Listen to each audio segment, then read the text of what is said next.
process of doing this has been, you know, Frank's book, 300, is a beautiful book. It's a, you know, it's a graphic novel. It's a piece of beautiful art. Just picture a train wreck, because that's what the battle was like. It was hideous. If there is a single most important element in comics, it is the drawings. And it was very important to streamline the appearance of the characters. Frank's work is so, it is very Spartan-esque in its aesthetic.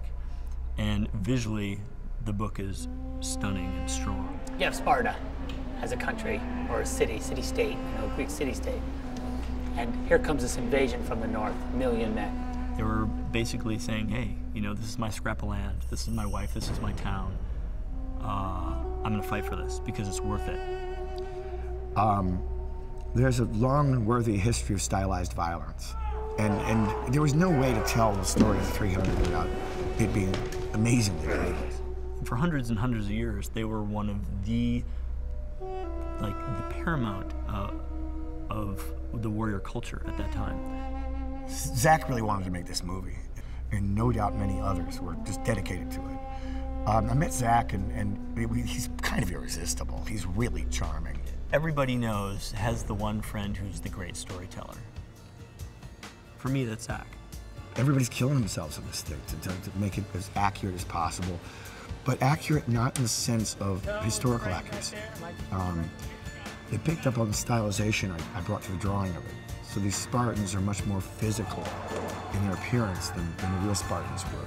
He was more concerned, obviously, presenting history in the correct light. But what he didn't want to do, and what he was very clear to Warner Brothers, is that he wanted to make a graphic novel version and Frank Miller's version of this battle. Frank, in his book, faces the same problems that we face when we make a movie. It's a graphic frame, right? It's a picture. You know, like, how do you know who the characters are? What about them is distinctive? What about this frame tells me that there's 1 million guys? What about this frame tells me that there's threat? What about this frame tells me that there's, you know, it's night? You're able to distill human emotion into physical action. So people aren't standing around giving speeches. Well, there are a couple speeches. How do I take that story and tell it in a moment-to-moment way? I would read a scene, and he would get very excited, and then he would read me something he wrote, and then I was like, oh, you know, he just raised the bar. So then I would have to, like, try to.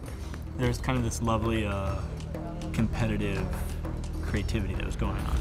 Yeah, I saw a lot of the drawings and how much of it was based on the book, and I saw some of the models they've done for the characters. I go, look, the way Frank solved that problem was by doing this to the sky. The way Frank solved that problem was by doing this to the terrain. You know, we need to learn a lesson from that. And that's kind of how we've then sort of gone about trying to take that design and that world and put it, make it real, make it into this world. He has the ability to, as a storyteller, to trust his instinct and to believe that there really are no obstacles. And so that's what the script was. When I wrote the script, I just tried to get the book into script form. Remember this day, men, for it will be yours for all time!